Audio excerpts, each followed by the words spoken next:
Hello friends, I'm Dr. B. N. Jagdale, and now we are looking at the Laboratory 1 Module 1B, that is Extended IoT Basics. In Module 1A, we already seen or introduced the IoT. This is the additional components or the information or basics of the Internet of Things. So let's begin with this module. Internet of Things is a fully networked and it's a connected devices and which is backed up with the cloud and data center. The definition of IoT is the network in which things are connected and they have unique identifier and they are able to transfer the data from through the network and back to the cloud. The scope of the IoT is not just limited to the connecting things, but also allows these things to communicate and exchange the data, process the data, and take certain decisions. So these slides are mainly referenced from the one of the book that is by author Baga and Medishetty. So IoT devices can exchange the data with other connected devices, and then we need different kind of technologies in order to carry out these tasks. So what are the characteristics of the IoT? If you say the IoT, or if you think about IoT, there will be hundreds and thousands and millions of devices in the internet world connected, and you can imagine anything, that is, even you can imagine chair as a IoT device. Why? So chair will tell that how many hours the person is sitting on that chair, or what is the kind of weight that is basically the person is sitting on that chair, or basically you can correct the status. Even table can be a thing which can send some information, and then definitely we can have some inferences based on these activities of the users as well as the things, because things are attached with the IoT device or electronic gadget or device that will really sense the basically features or the characteristics or the parameters from that thing, right? So for example, if the fan is a thing, so we attach the electronics there, sensors, actuators, and definitely it will measure the speed, or it will actuators will make the fan to rotate at certain speed, and basically some sort of maintenance can be done with that. Similarly, you can imagine many other applications, basically in this field. So, what is the characteristic that there should be self-adapting or self-configurable. Second point is self. So these devices should be smart enough that wherever basically in the time domain or the space, or basically that ubiquitous feature, that anyhow, anytime, anywhere, these devices should be able to adjust it actually for the for controlling the information, for measuring the information, for disseminating the task given to that particular device. And of course, these devices should be able to sense, actuate, then compute. That's what they should be able to compute something, and then they should be able to communicate. That's what communicate means. What now they have the data to send, and they will send to the other control systems or the cloud systems, or wherever the data has to be accumulated. It has to go there, and other characteristic that it must have a unique identity, that every can say surveillance camera, for example. So in the world, we should be able to identify with proper identity that okay, this is the place and this is the camera. So for that, we need a URI or URL. That kind of identifiers are required actually, and basically they are integrated into the information network for some fruitful outcome for the business, right? This is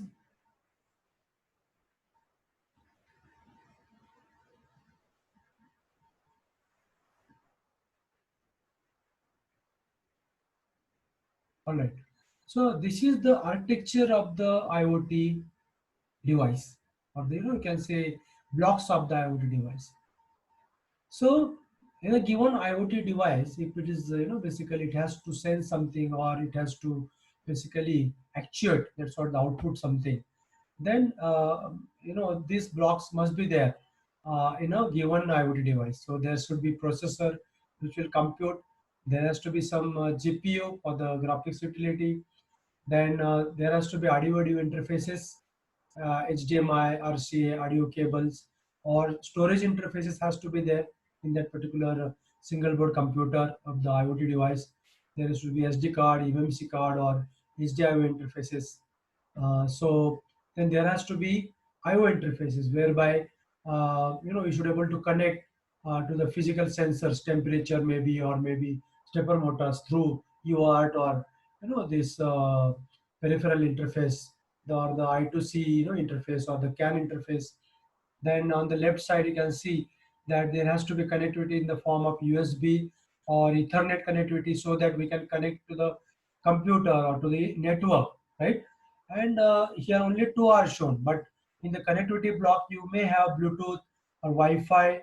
These kind of connectivities are possible. Here, these are the physical connectivity, the wires and all.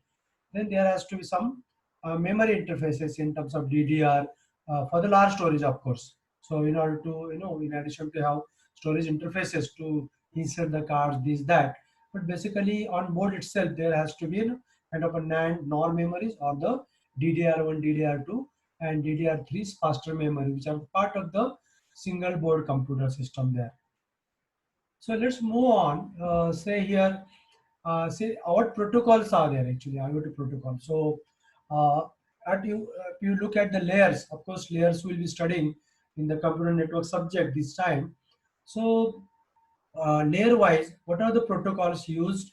And these are quite popular protocols in the internet family of the protocol, in the IPv4 and of course IPv6 internet suite of the protocol. So of course, as far as the physical connectivities are concerned, there are the Wi-Fi or connected standard like Ethernet wired. So Ethernet wired is a connected or wired standard. Then WiMAX, of course, in India it is not useful much, because that technology is a 30-kilometer technology where wirelessly you can connect your devices or laptop, mobile phones, but not used. Then there is a 802.15.4, that is what the low range wireless personal area network. Okay, so even 6 wireless low range PAN, that is also available with the IPv6. And Wi-Fi, of course, you know it, most of the time we'll use the Wi-Fi in order to connect the IoT devices to the network. And then finally 2G, 3G, LTE, 4G, already we are using it. So even 5G is coming up there with a very high speed, and lot of data can be exchanged with the 5G technology. So it is possible there to use the 5G also in near future. But so far we are using these technologies in order to send the data, communicate the data. So these all are kind of a lower level communication technologies. To the higher level, different kind of protocols are available in order to communicate the data. So IPv4, IPv6, and 6 low wireless PAN. These are the network layer level entities are there, which you can use it in order to basically communicate with the system. So in the network layer, we use the IPv4 popularly used protocol these days. Even IPv6 people have started using it. It has got the very high number of IP addresses. Even tiny molecules, or the smallest part or the thing that we can use the address, which is not possible in the IPv4. And of course, IPv6, that's what the 6 low wireless PAN. These are the network layer protocols. These are used these days as far as the long range communication is concerned, because link layer protocols are the one hop or local area network connectivity is there. But as far as the long distance or the inter network connectivity is concerned, we use the IPv4, IPv6, and those kind of protocols as per the communication from the IoT device is concerned. And then of course, IPv and the TCP and UDP, these are the protocols which are used again at higher level in order to basically kind of keep track over the information that is sent from IoT devices to the servers, or to the storage systems, or to the. So mainly here, network layer, typically it is the transport where mainly programmers will not bother much. Even transport layer is supported most of the time by operating systems in order to communicate from one application to other application, right? So typically network I can compare for the analogy as a like a government roads and basically the buses, which you can say that these are the kind of network layer. They help for people to commute from one place to other place. And similarly transport layer, these are the kind of analogy if I can give. These are the offices actually. Say if you are basically in a campus, you have office from where you schedule the communication activities, physical material communication activities. So typically post office is a kind of a office, government office from which some flow control, acknowledgements, delivery mechanisms, those are managed. So some offices are there, like so those are the transport layer. This is the analogy actually, but even in computer the similar things are there. Okay, this you can compare this for as well. And these are used for the IoT data communication. Devices will communicate from their ends, that's what the client end, to the servers, the application server, to the storage devices, or to the cloud systems, your own other components. So data will go and reside there, and then it will be useful. It will be analyzed there later on. And of course, at higher level, say developers, the IoT designers or the IoT application developers, mainly they will use these protocols, application layer protocols, which are protocol like HTTP protocol, constrained application protocol, WebSockets, MQTT, XMPP, then DDS, AMQP. All these protocols are there. They work in the application layer, and they are close to the programmers. Whenever programmers will write programs in Java, Python, or different C, C++, C Sharp, they will have the APIs for this HTTP or MQTT. Mainly MQTT is quite popular protocol, or COAP is also there. XMPP to some extent for messaging protocol that is used, but MQTT and HTTP, these protocols are popular in order to implement these IoT applications. Even WebSockets and REST protocol is there. So that is also useful. That is not listed in this particular layer, but typically REST protocol is also used in order to basically communicate or to send the information from one device or thing to the backend system or to the cloud system. Let's move ahead. These are, I mean, the network layer responsible for sending the IP packets. We saw that in the earlier diagram that all these IPv6, IPv4, they are like a transportation public mechanism. Basically, internet protocols are there. So you don't have to basically developer or programmer. They just use it. The way, for example, from home you are surfing some net. So you're not bothering about what IPv6 or IPv4 I'm using, what IP programming or the IP addresses are there underlying actually. Okay, so what you do, you just use the web browsers. Similarly here, this layer programmers or the IoT developers will not worry much actually, but still we should know as a part of end-to-end or it's all layered system, we should know about this particular network layer protocol. Transport layer protocols again, not much details are required to be known for the programmers, IoT application programmers. For example, you are like developing the application whereby you are monitoring some temperature, and that is samples are stored in some server. So typically you will use the say Python, Java, languages. There you will just use the transport layer APIs. Again here details of the transport layer API, whether it's reliable, unreliable, those things are the part of just selection, because UDP is unreliable protocol for real time or for some application where loss can be tolerated. In those cases you can use it. But if you don't want to tolerate any loss in the communication, of course you have to use the TCP protocol, where like there has to be some strict flow control and error control and acknowledgement, delivery of the information or the data among the IoT devices, right? So in that case, you have to use the TCP protocol. So while developers only can select, but later on they will not worry how the things are actually happening inside the TCP or UDP protocol. And then of course application layer protocols, of course developers should know that which protocol, whether HTTP, whether MQTT, whether COAP, REST, which one. I mean, see, basically application developers, based on the volume of the IoT data, basically different real time or the offline, based on the basically speed of the data. So basically, there will be parameters actually for selection, and then like he will select. But mostly, IoT developers will use the MQTT REST and HTTP protocol, in order to transport the IoT data from one end to other end, right? So that's why I listed here. So MQTT is a telemetry transport protocol, message queuing telemetry transport protocol, right? And HTTP is a standard like web protocol. That's what the traditionally that is used for the web client server communication. This is the logical design of the IoT. Typically, what goes in an IoT system as a end-to-end system. So there are IoT applications. There will be IoT services. For example, some cloud service might be there, which will help you to acquire the data and to put the data, in some place, right? Some services of the IoT may be like, okay, you have IoT data. Now let us process the data for machine learning, or let us apply the deep learning on the data.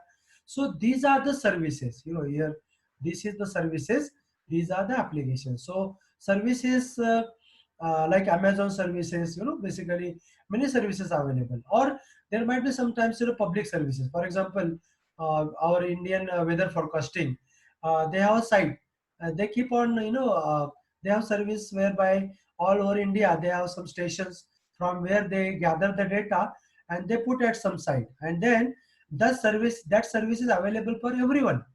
Whichever want to use it, they will use it actually. Of course, some services will be private and not available. For example, one doctor want to access the reports of the patients of another hospital. So definitely those kind of services may be sometimes paid, because why the hospitals will not allow the record of one patient to be accessed by other very easily, right? So in that case, it will be paid actually, right? Some, and in that system we must have communication, some sort of, we have seen early in earlier slide how the communication systems are helpful. Then there has to be security at every layer, at every point, whenever data is like, right from the generation of the data, well, right from the capturing of the data, right, sensing and actuating, then the local processing, then the communication, then the cloud system.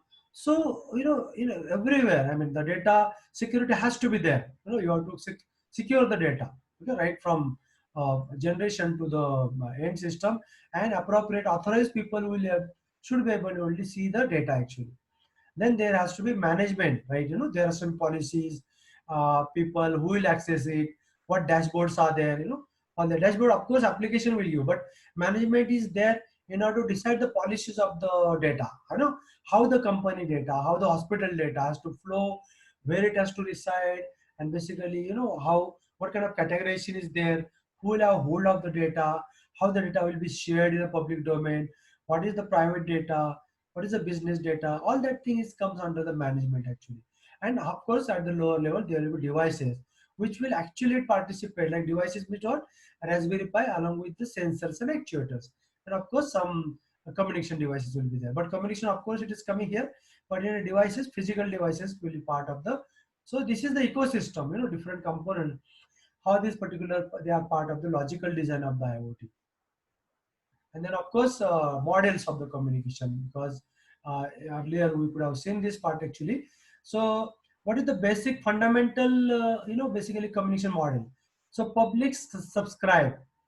So uh, devices or the things, or machine to machine, like you can imagine like one camera to other camera, or basically camera to camera communication may be rare, but basically a browser talking to the camera, for example, this application, or then basically a kind of a car talking to the other car, definitely required here, right? Car is one thing, another car, second car is another thing. So why do we need to one car to talk to the other car? That because they have to take the decision on the road, like which side they are traveling and how they have to behave on the road, and for that there has to be communication with the regulated way. Of course government will come in picture there in that application. So there we should have some system like publisher, then broker and consumer. So publisher and consumer is also car, or say publisher is a camera, user is here sitting at some place, and through broker it can see this particular data.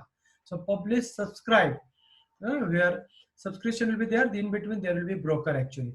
Broker is just the helper, because to collect the data and basically to buffer the data and to disseminate the data to the consumer side, right? Okay, so here publisher and broker and basically subscribe. Okay, consumers will subscribe for the data, right? Similarly, there is a request response communication. That is happening in the HTTP protocol also. Like you send the request and data will come back on the server. So whereas server has got the repository of the data and the backend side the database system, right? So this is another model of the communication between the devices or a different IoT system. Push pull. See, push pull model is typically whenever there is a device want to push the data because say data is urgent. In that case, there will be push will happen there actually. Similarly, if there is urgency by one device, so there is a possibility of the pulling the data actually. So pull means what? Moment the data is comes there, immediately it will pull from that particular queue. So push and pull, these are the immediate services available, which will basically as soon as the data is generated. Otherwise, what will happen if there is no push and pull? System will decide on their own, like okay, when the data to be sent and all, because buffering will happen there actually. Buffering will happen for the data. Excuse me. Now this is what I was telling about the REST protocol, representational state transfer protocol. So how it works? Above HTTP REST protocol, you know similar to your other SSL protocol and all. This is the client application. So one client application, it will use the REST protocol and it will use the HTTP as a transport. Okay, that means what? REST uses HTTP. Otherwise, browser can directly talk to the HTTP. Are you getting this? REST, if you skip the REST, browser can directly talk to the HTTP and then communication will go on and will come to the other side. So this is one IoT device, this is other IoT device. Logically, one IoT device is talking to other IoT device like this. One client to other client and they are exchanging the data. Say one car talking to the other car, right? Or one classroom taking other classroom. Or one basically say like you can say patient's data or doctor talking to the patient data. This kind of communication is possible. So there is a TCP, there is IP, and this kind of communication will happen there. So comparison of the REST and WebSocket. Say REST is a stateless, WebSocket is a stateful, unidirectional, and this is a bidirectional WebSocket protocol. The request response model here, exclusive pair, that is P2P model is there, involves TCP, and here it is each HTTP request involves setting up the TCP connection, and of course there is a WebSocket protocol that is used in this. IoT enabling technologies, these are the kind of wireless sensor network, cloud computing, big data analytics, and embedded system. These are the supporting technologies for the IoT enabling technologies. So what are the different features of the IoT uh, key features actually? So where there is a AI technology is required, there's a connectivity has to be there, sensors, active engagement has to be there, and then small devices. I mean, aspirator becomes smaller, cheaper, and more powerful because it is required. So this particular section has been taken from tutorial point. This is very good tutorial is there available on the tutorials point. You can use. So these are the issues, are the key features of the IoT system. What are the advantages of the IoT? That it will improve the customer engagement. Technology optimization will definitely happen there.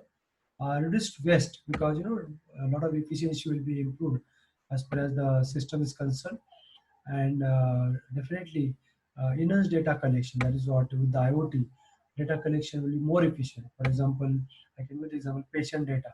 So it will be a very good system that if it is a place that right now it is not there, but definitely patient data can be shared, and with the mutual consent, that data can be available for many doctors actually. So patient can go from one hospital or other hospital, and from the pathology laboratories, reports can be directly coming to the cloud system because pathology labs will act as an IoT device, right? So moment the patient goes there and his basically data will generated there and it will be available for all the doctor. Of course, there has to be some governance and authorization has to be there actually. Disadvantages, of course, we need security for the data. Privacy is a very important aspect in the IoT applications. Complexity, of course, it is there. Okay, flexibility, it is the disadvantage because many like IoT devices are connected, and they're concerned about the flexibility because right now standardization is on the way, but still there is no possibility, or many companies are manufacturing the sensors and actuators, and typically there is no standardization. So it is basically kind of a conflicting thing, and basically there is no flexibility as far as this integration is concerned actually. And of course because of that only there is also complexity in the design and deployment and the maintenance of this particular IoT system. And of course compliance, government changes the rules regulations day after day, and that is become challenging part task actually. And of course this is the kind of a last slide where hardware in terms of different sensors, actuators, wearable electronics, standard devices like laptops, PCs are available. IoT software we need it, say supporting software that is for operating systems are there in order to say knobs, or the Raspberry Pi, or different IoT devices. They use different softwares actually.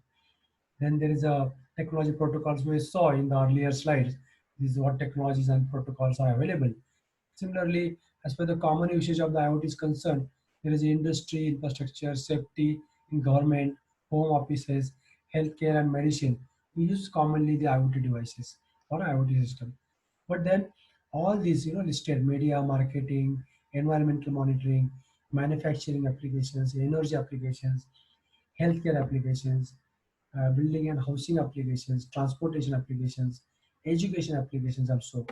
Basically, we can say develop the education application whereby in a given classroom, how many students are there. So moment students are entering into the class, we can have sensors, and that data is available at a cloud system which will be accessed by HOS or the higher authorities, that at given point how many students are there in each class.